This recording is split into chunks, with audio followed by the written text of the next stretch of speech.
Bueno, hoy comenzamos entonces a estudiar la energía en un circuito RLC serie alimentado con una fuente sinusoidal alterna. ¿Sí? Es lo que vamos a ver hoy. Voy a cambiar el color para enfatizar un poquito más. Bien, tal circuito, como nosotros ya veníamos viendo en las clases anteriores, estaba constituido por una fuente de tensión sinusoidal, más precisamente una fuente de tensión alterna sinusoidal, ¿sí? Y la parte pasiva de este circuito estaba constituido por una resistencia, un inductor y un capacitor, todos ellos conectados en serie. De manera tal que la corriente I que los atravesaba era la misma para todos ellos. Ahora bien, vimos también que en régimen permanente, esto es, una vez que se superan los transitorios, o sea, cuando se supera la respuesta natural asociada a la ecuación diferencial de este circuito de corriente alterna, encontrábamos que la tensión y la corriente quedaban expresadas matemáticamente de esta forma. V de t era V por coseno de omega t más phi sub b, donde phi sub b es la fase inicial de la función de tensión, y la corriente era I de t igual a I por coseno de omega t más phi sub i, donde phi sub i era la fase inicial de la función de corriente. En cualquier caso, omega era la frecuencia, donde queda de manifiesto que la frecuencia de la función de tensión y de corriente son las mismas, y V e I son los valores de amplitud de tensión y corriente respectivamente. Esto es, el máximo valor de tensión y el máximo valor de corriente alcanzado en el circuito.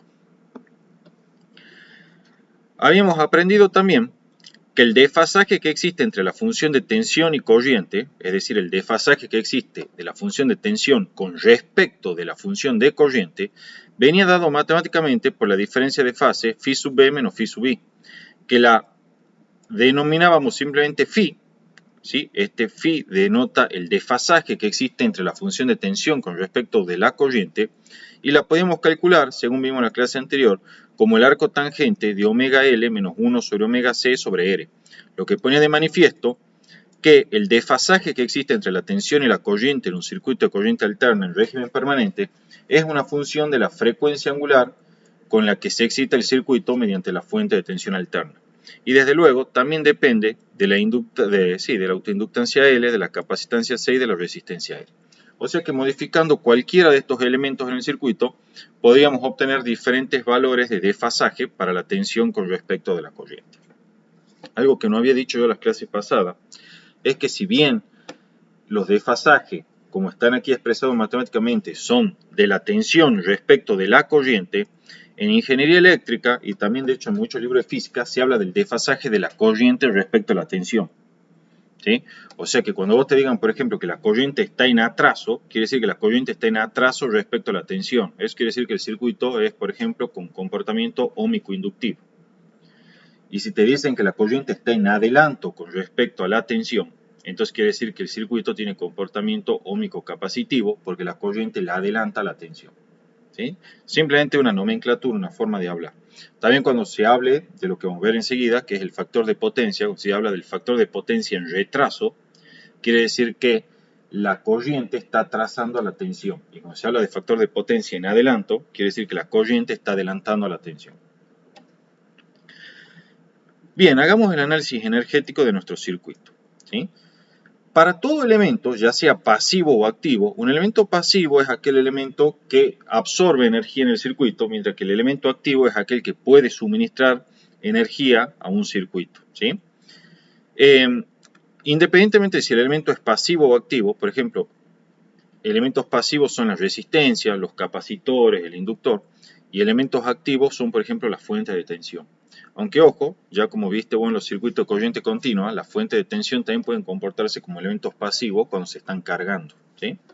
Bueno, sin importar la naturaleza activa o pasiva de los elementos, la potencia instantánea para cualquiera de estos elementos es el producto de la tensión instantánea por la corriente instantánea. O sea, la potencia instantánea para cualquier elemento dentro de un circuito es V de t por I de t.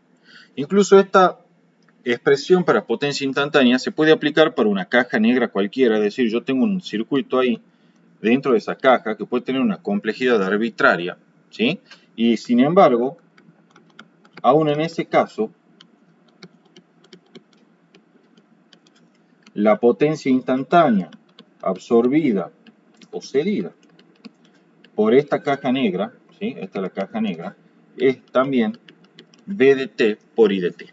¿Sí?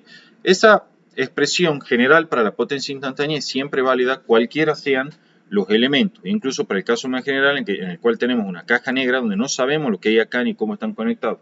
Aún en esa circunstancia, el producto V de t por I de t, basta con hacer un análisis dimensional sencillo, es la potencia instantánea absorbida o suministrada por esta caja negra. ¿Por qué digo absorbida? En los instantes de tiempo en los cuales esta potencia instantánea es mayor que cero, es potencia absorbida por la caja negra. Mientras que en los instantes, si acaso los hubiese, puede ser que no los haya, en los cuales esta potencia instantánea es menor que cero, es potencia que la caja negra devuelve al resto del circuito. ¿Sí? O sea, es potencia suministrada en ese instante por la caja negra hacia el resto del circuito. Todo en concordancia con lo que veníamos viendo desde Física 1. ¿Sí? Bueno, acá está aclarado, obviamente, donde V de t es la diferencia de potencial instantánea a través de cada elemento, ¿sí? A través de cada elemento en estudio, y no necesariamente es la tensión de fuente. O sea, ¿qué quiero decir? Bueno, si acá vos tenés la fuente conectada, sí, en ese caso V de t es la tensión de fuente. Pero, por ejemplo, si vos tenés un circuito R, L y C y vos querés analizar la potencia instantánea solamente en la resistencia, bueno, entonces en ese caso la potencia instantánea a través de la resistencia será la tensión instantánea en la resistencia, y que obviamente, salvo que esté en resonancia, no coincide con la tensión de la fuente, multiplicada por la corriente a través de la resistencia, que es común para todos los elementos. De manera análoga, si querés sacar la potencia instantánea en el inductor, es la tensión en el inductor por la corriente, y para el capacitor será la potencia del capacitor instantánea de la tensión en el capacitor por la corriente. ¿Sí? Si querés la total del circuito, y bueno, ahí sí será la potencia es igual a la tensión de fuente por la corriente. Esta será la potencia instantánea suministrada por la fuente hacia el circuito. Entonces, como esa ecuación es válida para todos los elementos pasivo o activo, empecemos a estudiar cómo es la potencia instantánea para cada uno de los elementos del circuito RLC. Comenzamos con el primero, que es la resistencia R. ¿Sí? En la resistencia R, como bien te dije, la potencia instantánea, que la vamos a enfatizar como subíndice R, para esa resistencia es la tensión en esa resistencia, ¿sí? Multiplicada por la corriente a través de esa resistencia en cada instante. Bien, esto, trabajando, digamos, algebraicamente, te vas a encontrar por efecto Joule, ¿sí? Que es igual a I cuadrado de T por R. ¿Sí? Este es el efecto Joule. Esta es la potencia instantánea, ¿sí? Absorbida por la resistencia en cada instante de tiempo T. Bien, aquí hacemos la sustitución, ¿sí? Para el I de T al cuadrado, ¿sí? El I de T al cuadrado no es más que la función de corriente elevada al cuadrado, entonces quedará I al cuadrado, que es la amplitud, por el coseno al cuadrado de omega T más phi sub I, que es la fase inicial de corriente. O sea, lo que estoy haciendo es elevar al cuadrado la función I de T, que caracteriza al régimen sinusoidal permanente de corriente alterna. ¿Sí? Al elevar al cuadrado esto, te queda I al cuadrado por coseno cuadrado, que aparecen acá y aparecen acá. Y multiplico por el R, para así obtener, por efecto Joule, la potencia instantánea a través de la resistencia en cada instante. Fíjate acá, Ignacio, que estás elevando al cuadrado la amplitud, elevando al cuadrado el coseno y multiplicando por R, que es positivo. Entonces la potencia instantánea en la resistencia es mayor o igual que cero en todo instante de tiempo. De acuerdo a lo que expliqué hace un rato, el hecho que la potencia instantánea sea mayor o igual que cero en todo instante implica que la resistencia siempre absorbe energía desde la fuente y nunca devuelve la misma o parte de la misma al resto del circuito. Eso es lógico y está asociado con lo que aprendimos en Física 2 en termodinámica. Vos sabés que conforme la resistencia, mejor dicho, el resistor empieza a incrementar su temperatura, es decir, empieza a absorber energía, ¿sí? Que llega de la fuente, incrementa su energía interna y la cede en forma de calor, este es un proceso irreversible. ¿Sí? O sea, nunca se vio de que un cuerpo caliente, por ejemplo, empiece a enfriarse espontáneamente, ¿sí? Para ceder energía a otro sistema que esté a menor temperatura. Eso nunca ocurre. Contradice el postulado de Clausius de la termodinámica. ¿Sí? Entonces es lógico que la resistencia, toda la potencia que la absorbe, toda la potencia que recibe, justamente la absorbe y nunca la devuelve. Ahora la pregunta es, ¿qué acaso hay algún elemento que la devuelve? Sí, hay dos. el inductor y el capacitor, que lo vamos a ver enseguida, ¿sí? Pero por lo pronto, en lo que a la resistencia respecta, el hecho de que la potencia instantánea sea mayor o igual que cero para todo tiempo, implica que la resistencia siempre absorbe energía desde la fuente y nunca devuelve parte de esa energía al resto del circuito. O sea que la resistencia siempre se comporta como un elemento pasivo, siempre está consumiendo energía y nunca va a ser por devolvértela, ¿sí? Bueno, acá está justamente, sí, pregúntame, Ignacio. En ese caso, ¿la potencia va a tener un fasor asociado? Digo, por la forma de la ecuación. No, porque acá fíjate que la potencia está elevada con el coseno al cuadrado. Entonces perdemos Ah, ese carácter, digamos, de positivo y negativo. Si al elevarse al cuadrado esto, ya no le puedo asociar un fasor para describir esta función. ¿Sí? Solo se ah, asocia para funciones sinusoidales o cosenoidales puras, ¿sí? Pero no cuando esté elevada al cuadrado. claro. Ah, bien, bien. ¿Estamos? Sí. Bien. Entonces, a continuación se presenta la gráfica P sub R de T, que es la potencia instantánea, y la gráfica obviamente de la corriente y la tensión en la resistencia, ¿sí?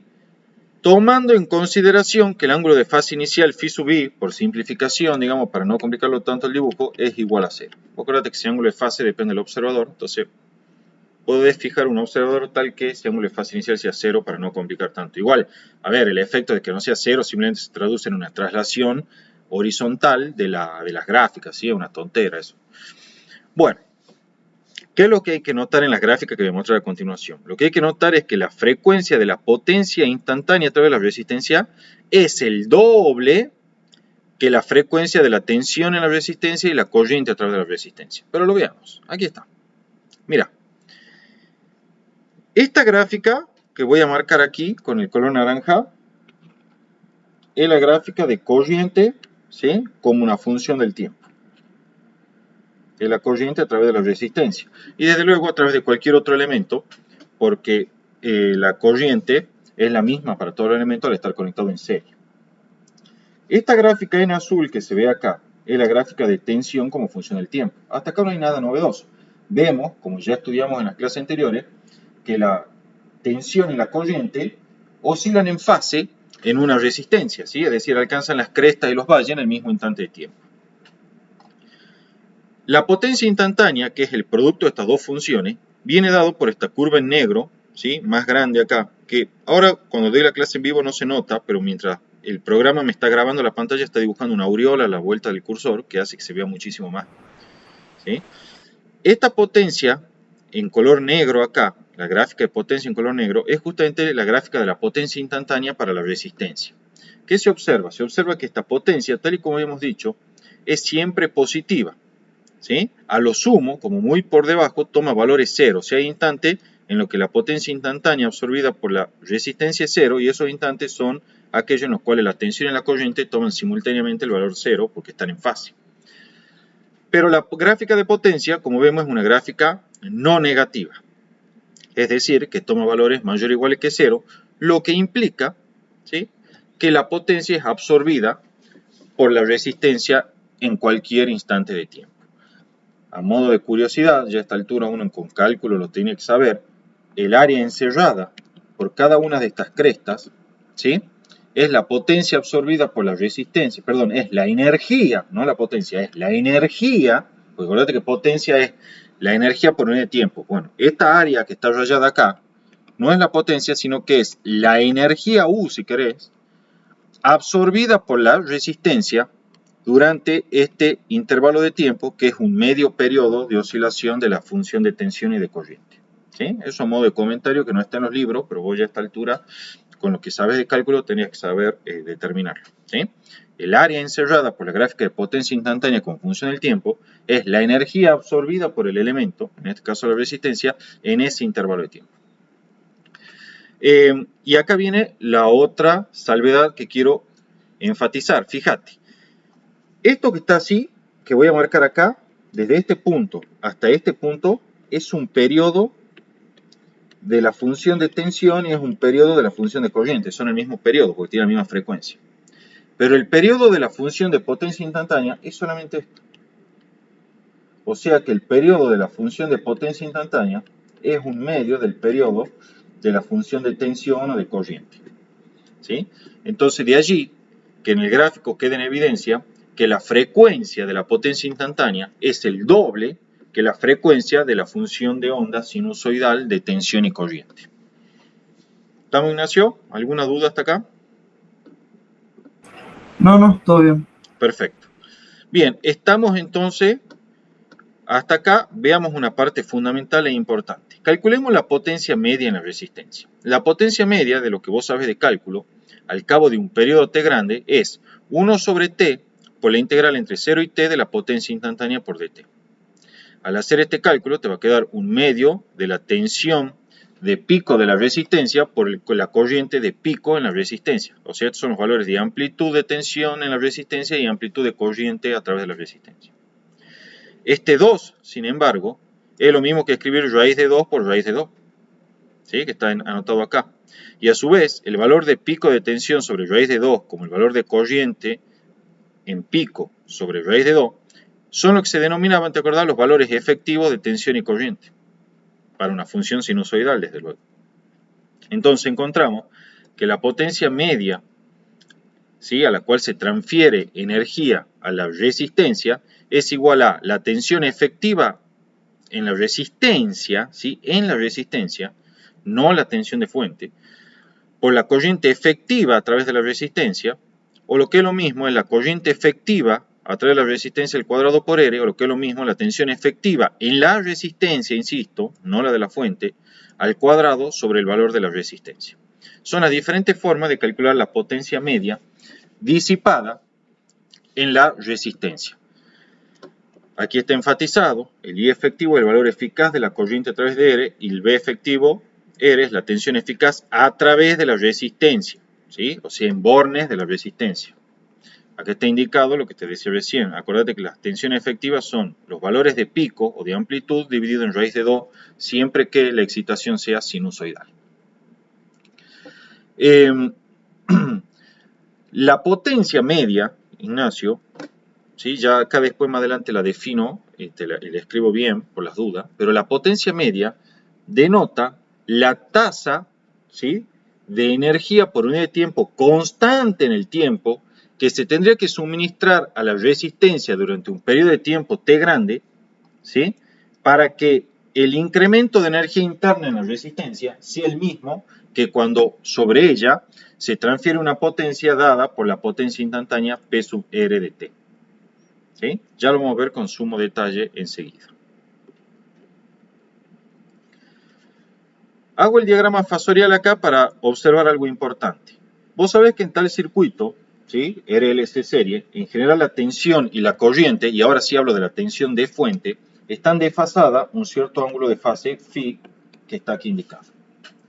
La tensión, o mejor dicho, el fasor de tensión de la resistencia, siempre está enfasado con el fasor de corriente, ¿sí? Está indicado aquí en color rojo, si quiero lo remarco ahora. Este será, vamos a ponerle un tamaño un poquito más grande para que se note más. Bien. Esto acá que estoy dibujando es el fasor de tensión en la resistencia, el cual siempre está en fase con el fasor de corriente, ¿sí?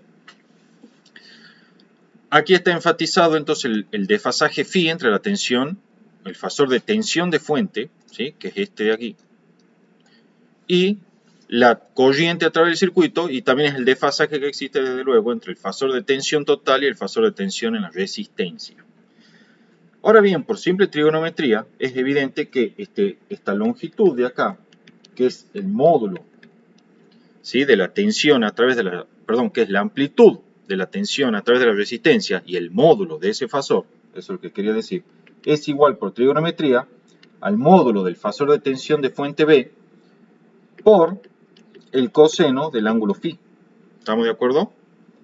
Entonces, con eso en mente, fíjate, aquí está anotado. La amplitud de tensión en la resistencia, que es igual al módulo de este fasor de tensión, por eso está indicado acá, ¿sí?, es el módulo del fasor de tensión, es igual a V, que es la amplitud de la tensión de fuente, y que a su vez es el módulo del fasor de tensión de fuente, por el coseno del ángulo phi, donde phi es el desfasaje que existe entre la tensión de fuente y la corriente. Bueno, entonces reemplazando las expresiones que habíamos obtenido para la potencia media en la resistencia, vamos a encontrar que La potencia media en la resistencia es igual a, si vos te acordás, era al V de pico de la resistencia, ¿sí? Que es esto acá, que era el V sub R, sobre raíz de 2 por la corriente en su valor de pico sobre raíz de 2. Era lo que hemos obtenido hace un rato. Pero el valor de pico de la tensión en la resistencia acabamos de ver que es igual a V por coseno de phi. Entonces lo sustituyo y escribo V por coseno de phi sobre raíz de 2 por I sobre raíz de 2.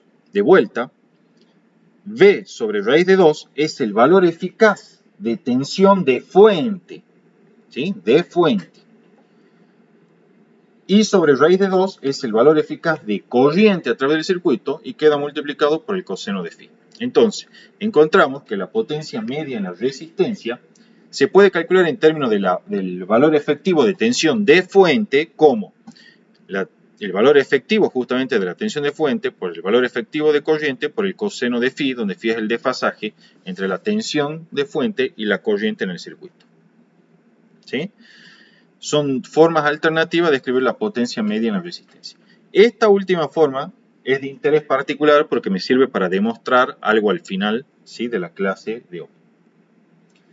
Bueno, algo importante, Ignacio, que era lo que yo te decía recién, el concepto de potencia media. ¿Qué es la potencia media? Porque uno lo usa mucho y a veces no lo interpreta o no sabe qué es. Bueno, la potencia media, como te adelanté hace un rato, representa la tasa de energía constante en el tiempo, ¿sí? Constante en el tiempo, a la cual debería absorber energía la resistencia para incrementar su energía interna en la misma cantidad que lo haría cuando absorbe energía a una tasa variable dada por la potencia instantánea al cabo del mismo periodo T grande.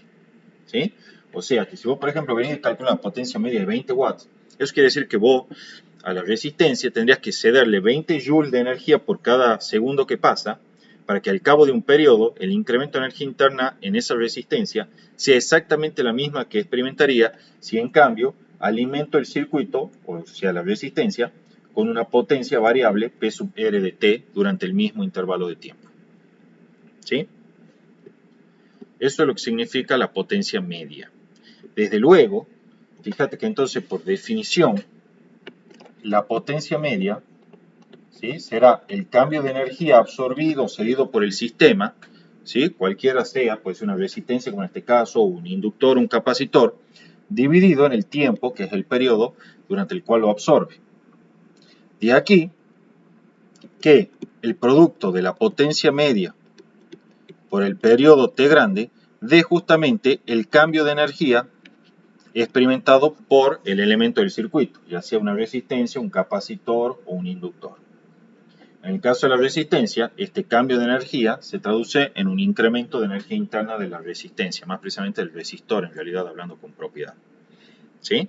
Entonces, la potencia media denota la tasa, ¿sí?, a la cual se tendría que haber transferido energía de forma constante para producir el mismo cambio en la energía interna, en este caso la resistencia o simplemente de la energía en general, en el elemento del circuito, ¿sí?, en un cierto periodo T grande, cuando también el circuito se lo alimenta con una potencia que es variable en el tiempo.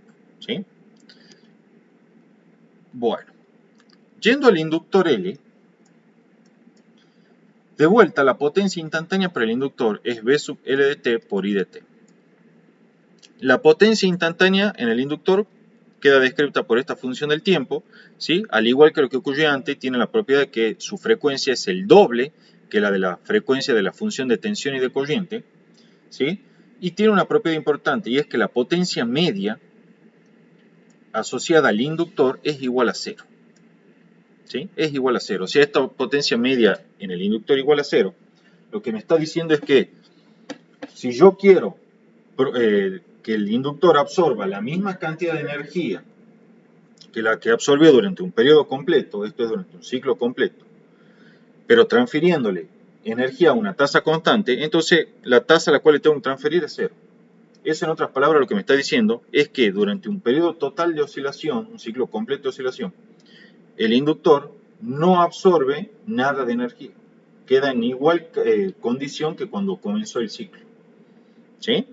Porque, insisto una vez más, si la potencia media es la tasa constante de energía a la cual yo le debería suministrar al inductor para que el cambio de energía que experimente al cabo de un periodo sea el mismo que el que experimentó cuando la potencia era instantánea, o sea, variaba en forma instantánea, entonces esta ecuación me está diciendo, bueno, el cambio de energía experimentado por el inductor L, ¿sí?, es la potencia media por el periodo T grande, la potencia media del inductor, ¿sí?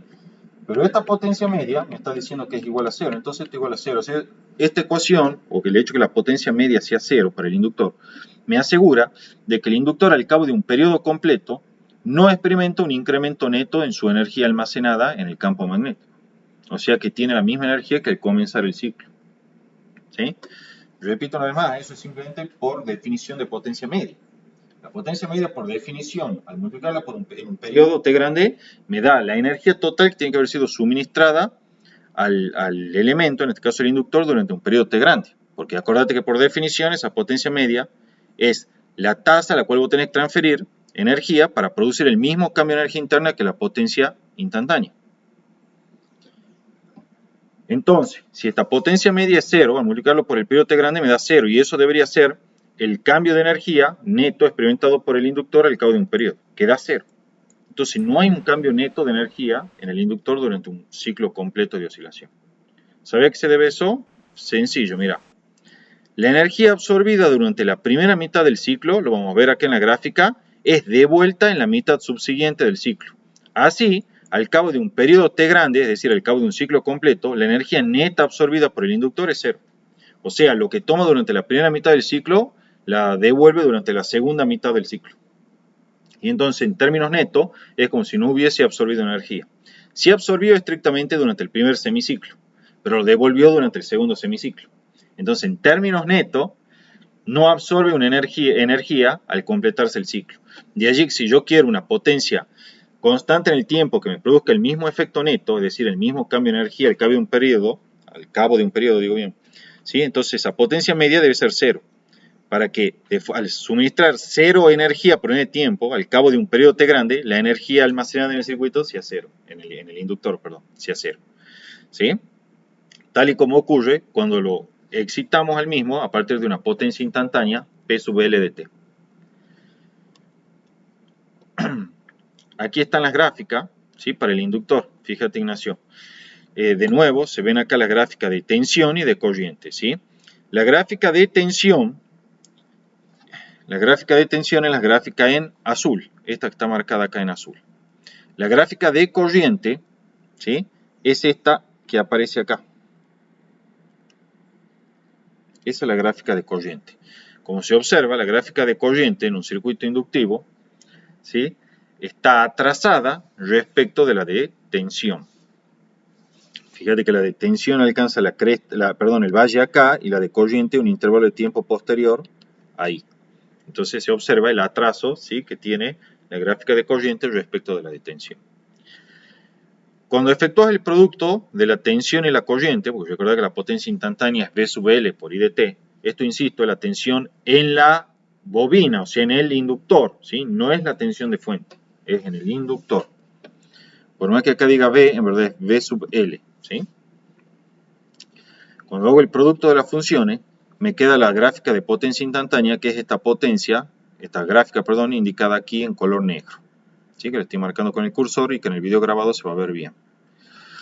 Se observa, tal y como decíamos, la frecuencia de la potencia instantánea es el doble que la de la tensión y corriente. ¿Por qué? Fíjate lo que es el periodo de la función de potencia instantánea. Empieza aquí y termina acá. Este es el periodo de la función de potencia instantánea. Y fíjate lo que es el periodo de la función, por ejemplo, de tensión y que es el mismo que el de la corriente. Empieza en esta cresta, termina en esta cresta. Se observa clarito que este periodo, ¿sí?, de la función de tensión y que es el mismo que para la función de corriente, es 2 veces el periodo de la potencia instantánea. Por lo tanto, la frecuencia de la potencia instantánea es el doble que la frecuencia de la función de tensión y de corriente. Y antes de que me hagan las consultas, ¿sí?, quiero enfatizar algo. Fíjate lo que yo te decía, Ignacio. Al cabo de un ciclo de oscilación, ¿sí?, vas a tener que toda la potencia absorbida por el inductor, ¿sí? O mejor dicho, hablando con más propiedad, toda esta energía U absorbida por el inductor, que se interpreta como el área bajo la curva, es devuelta en el semiciclo subsiguiente, ¿sí? Esta es la U cedida. O sea que al cabo de un periodo completo de la potencia, la energía neta absorbida por el inductor es cero, porque lo que absorbe durante un primer semiciclo lo devuelve durante el semiciclo siguiente. Lo mismo ocurre si consideras en vez del ciclo de oscilación de la potencia un ciclo de oscilación completo de la tensión y corriente. Fíjate, en un ciclo completo de oscilación de la tensión y corriente, la potencia ejecuta dos ciclos. Aquí ya hemos rayado el primer ciclo de la potencia. Rayemos el segundo. Entonces, durante un periodo completo de oscilación de la función de tensión y corriente, el inductor absorbe energía dos veces. Esta es la primera, esta es la segunda. Pero cede energía también dos veces. Esta es la primera, esta es la segunda. Entonces, al cabo de un periodo completo de la función de tensión o de corriente, el cambio neto de energía en el inductor es cero, porque si bien absorbió energía dos veces, también la cedió dos veces en igual magnitud, de manera que no retiene nada de esa energía. De allí que la potencia media suministrada, ¿sí?, y constante en el tiempo para producir el mismo cambio en la energía almacenada del inductor en un intervalo de tiempo que es un periodo, es cero. Porque yo al cederle una tasa de energía constante en el tiempo de cero, voy a obtener al cabo de un periodo un cambio de energía cero. Y ese es el cambio de energía que tiene lugar cuando el sistema se excita con una potencia instantánea variable en el tiempo, P de t, como está dibujada acá en esta gráfica, ¿sí?, que estoy explicando ahora. ¿Está entendido hasta acá, Ignacio? Más o menos, una pregunta. Sí, O sea, ¿eso pasa siempre? O sea, en el inductor siempre sí, en la primera mitad recibe y en la sí, otra mitad devuelve. siempre, siempre, O sea, para todo circuito sí, RLC. para todo, exactamente, siempre es así. Bien. O sea, y sigue siendo. Eso no significa que sea pasivo o activo. Sí, exacto, hay un poco de ambigüedad ahí. Eso yo te lo iba a explicar al principio, porque es verdad, hay momentos cuando, por ejemplo, cuando el semiciclo es acá negativo, donde el inductor está entregando energía al resto del circuito, entonces es como que si instantáneamente se comportara como un elemento activo, que devuelve Claro. energía. ¿Eh? Sí, es cierto eso también. Sí, sí. Sí. ¿Alguna duda más, Ignacio? No, no, no, Bueno, por ahora no. vamos a ver ahora el capacitor, ¿sí? En el capacitor C, de vuelta, la potencia instantánea es la tensión en el capacitor por la corriente a través del capacitor. Yo que he puesto en el inductor, me confundí, es en el capacitor, ¿sí? Aquí hay que hacer la corrección. Se sobreentiende igual, pero bueno. De vuelta, la potencia instantánea tiene la misma propiedad que la que vimos anteriormente, y es que su frecuencia es el doble que la de las funciones de tensión y corriente. Y de vuelta se verifica que la potencia media en el capacitor es igual a cero, porque igual que lo que ocurrió antes, la energía absorbida por el capacitor durante la primera mitad del ciclo es devuelta durante la siguiente mitad. Así la energía neta absorbida por el condensador al cabo de un periodo es cero. ¿Sí? Es lo mismo que antes, o sea, ¿absorbe y cede energía el capacitor durante la excitación alterna? Sí, absorbe energía y también la devuelve. Entonces, ¿cuánto es el cambio neto de energía almacenada en un capacitor al cabo de un periodo completo? Cero. Porque todo lo que absorbe durante una primera mitad lo devuelve durante la segunda mitad. ¿Sí? Y entonces, ¿cuál es la tasa constante en el tiempo en la cual yo debería suministrar energía al condensador para producir el mismo cambio de energía? Y bueno, cero. Porque con una potencia media de cero, yo consigo que, como veníamos diciendo, el cambio de energía sea igual a la potencia media a la cual disipo, perdón, o entrego o suministro, por el periodo durante el cual lo hago. Como esto es cero para el condensador, entonces consigo un cambio de energía cero, que es consistente con el cambio de energía cuando el sistema se excita con una potencia variable en el tiempo, P sub c de t. ¿Sí? Si en cambio la potencia media tuviese cualquier otro valor, implicaría que al cabo de un periodo la energía sería distinta de cero, la absorbida o cedida por el condensador.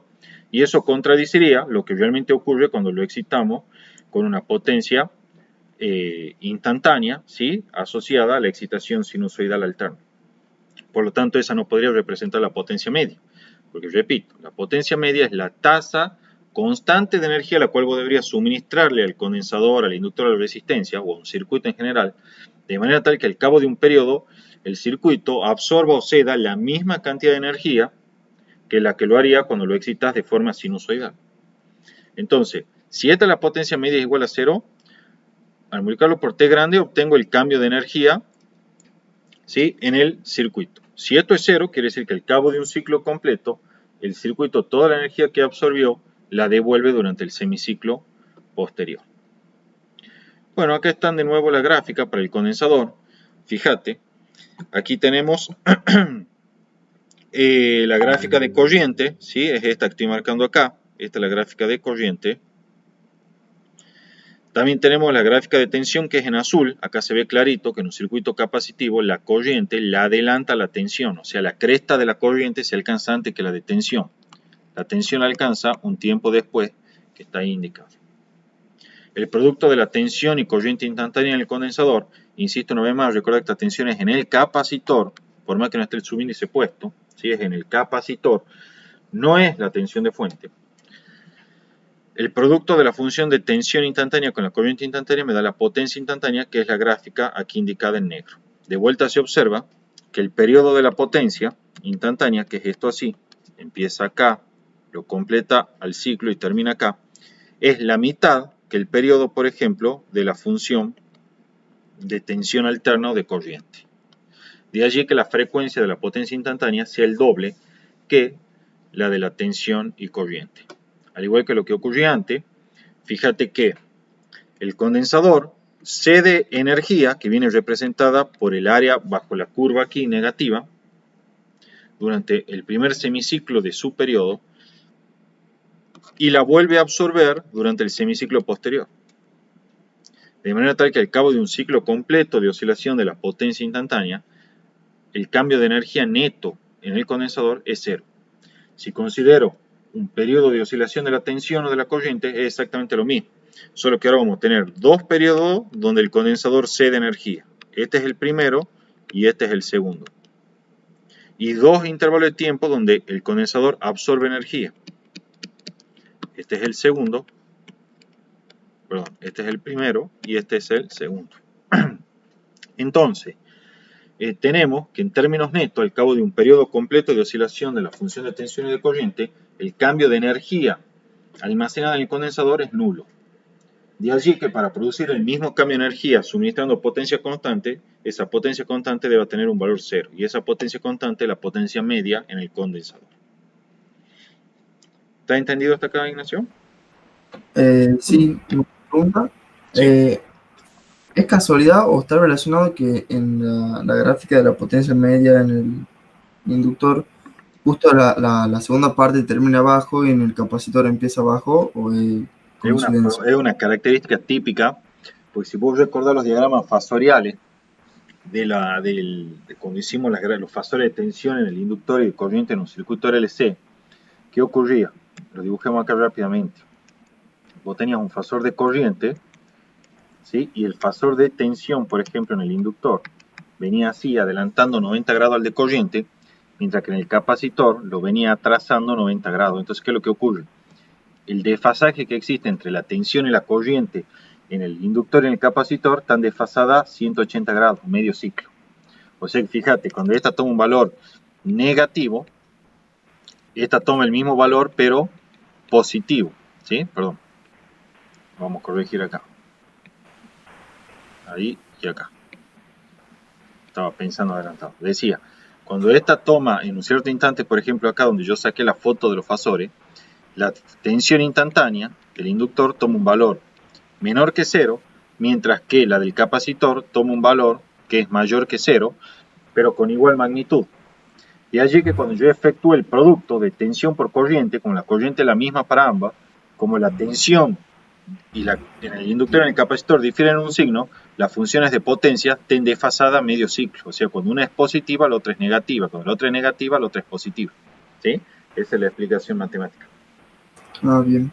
¿Estamos? Bien. Entonces, Sí, pregunta. en el circuito, el inductor y el capacitor, la primera mitad recibe, una mitad recibe, Sí, otra mitad. exacto. Y la resistencia siempre recibe. Absorbe en todos los semiciclos, en todo. O sea, lo que la resistencia recibe siempre lo compensa la fuente que siempre da, ¿sería? Exactamente, sí. Y por ahí Bien. viene una observación importante que vamos a hacer a continuación. ¿Sí? Sí. Entonces, fíjate, ahora justamente vamos a hacer eso que vos me estás preguntando. Ah, Para la fuente alterna, como siempre, la potencia instantánea es V de T por I de T. ¿Sí? Potencia instantánea suministrada por la fuente. Y aquí sí, V de T es la potencia, es la tensión de fuente. Acá sí es la de fuente. ¿Sí? Que es el elemento en consideración. Calculemos la potencia media suministrada por la fuente. La potencia media es 1 sobre T grande por la integral entre 0 y T de P de T por dt. O lo que es lo mismo, el P de T lo escribo como el producto de la tensión y la corriente instantánea. ¿Sí? Ahora bien, por ley de Kirchhoff de tensiones, vos sabés que la tensión de fuente es la suma de la tensión en la resistencia, en el inductor y en el capacitor. Entonces la reemplazo en el integrando de la ecuación anterior. Aplicamos propiedad distributiva, ¿sí? Para la corriente, distribuyo, distribuyo, distribuyo. Y aplicamos propiedad de linealidad de las integrales definidas. Entonces me queda 1 sobre t por la integral entre 0 y t de b sub r de i por dt. Esto es por definición la potencia media en la resistencia. Me queda 1 sobre t por la integral entre 0 y t de bl por i por dt. Esto es por definición la potencia media en el inductor. Y lo mismo para el capacitor. Potencia media en el capacitor.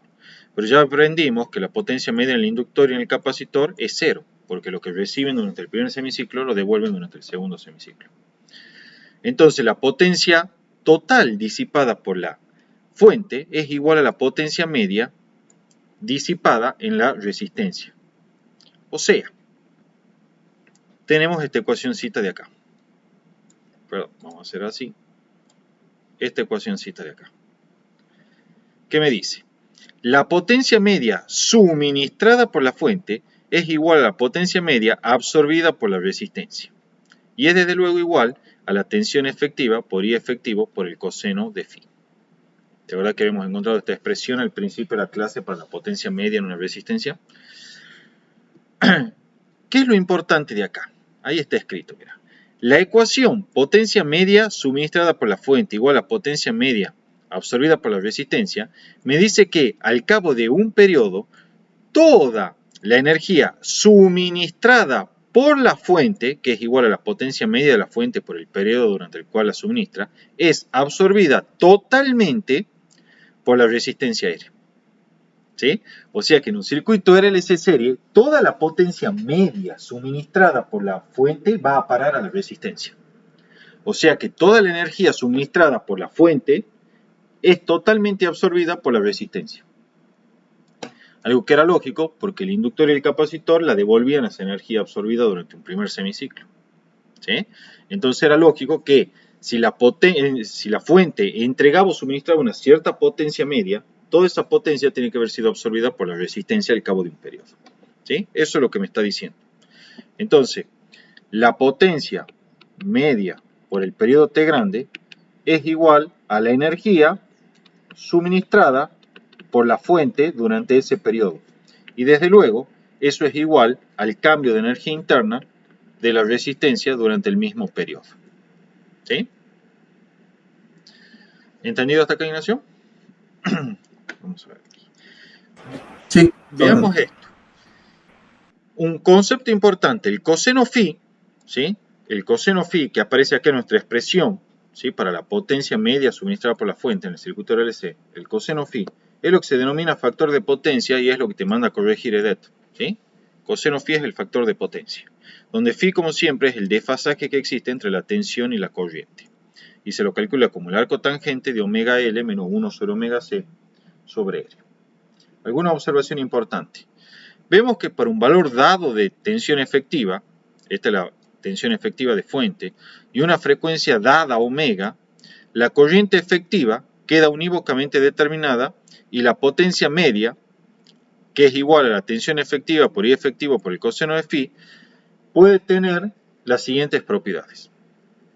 Si el L y el C, o sea, si la autoinductancia y la capacitancia son tales que omega L menos 1 sobre omega C sea mucho mayor que R, ¿sí? Sea mucho mayor que R, entonces el ángulo de desfasaje entre la tensión y corriente varía entre más o menos pi sobre 2. Puede ser más pi sobre 2 o menos pi sobre 2. Y el circuito tiene un comportamiento reactivo. Y la potencia media disipada por el circuito tiende a 0. ¿Sí? Porque el coseno de un valor que tiende a pi sobre 2 es un valor que tiende a 0. Y entonces la potencia media disipada tiende a 0. En cambio, si la autoinductancia L y la capacitancia C son tales que omega L menos 1 sobre omega C tiende a 0, entonces nuestra expresión para el ángulo de fase, para el desfasaje, el phi tiende a 0. Y entonces el comportamiento se dice que es resistivo y la potencia media toma su valor máximo, que es tensión efectiva por I efectiva, porque el coseno de phi, al ser phi un valor que tiende a 0, toma el valor 1. ¿Sí? En las instalaciones eléctricas, EDET te manda a que vos corrijas el factor de potencia, pues si vos tenés un cierto dispositivo que consume una cierta potencia, fíjate, supongo que consume una cierta potencia media, ¿sí? Esta potencia media es la tensión efectiva que te mandan ellos de línea, por la corriente efectiva por el coseno de phi. Si este factor de potencia es pequeño, es mucho menor que 1, ¿sí? Entonces vos para poder adquirir esta potencia media vas a necesitar un gran valor de corriente. Eso hace que se resientan las líneas de transmisión y esa es la razón por la cual EDET te manda a corregir el factor de potencia de manera tal que alcance un valor que generalmente está en torno a los 0,92. Entonces al estar en 0,92 ya no necesitas un valor tan alto de corriente para obtener la misma potencia media. ¿Sí? Por ahí viene el tema. O sea, ¿cómo corregimos nosotros el factor de potencia? No lo corrigen ustedes, se lo llaman un técnico. Vos tenés la instalación de tu casa que tiene una cierta impedancia Z. Esta es la línea, ¿sí? La línea de acometida que se llama de la casa, que es lo que entra hacia el tablero. Lo que se hace es conectar una batería de condensadores, ¿sí? De capacitores en paralelo con la carga de la casa, que es esta impedancia Z. Entonces con eso se consigue disminuir el ángulo de desfasaje phi que existe entre la tensión y la corriente que entra a tu casa. ¿Sí? Pero ¿por qué? O sea, que no, nosotros tenemos que corregir el factor de potencia, ¿por qué? Porque usamos mucho artefactos. ¿Por qué se produce el factor de potencia ese feo? EDET nos manda que, o sea, nosotros, bueno, entre comillas nosotros, el técnico, lo corrijamos, digamos, Sí. y no ellos. Porque no depende de ellos, depende de vos el factor de potencia.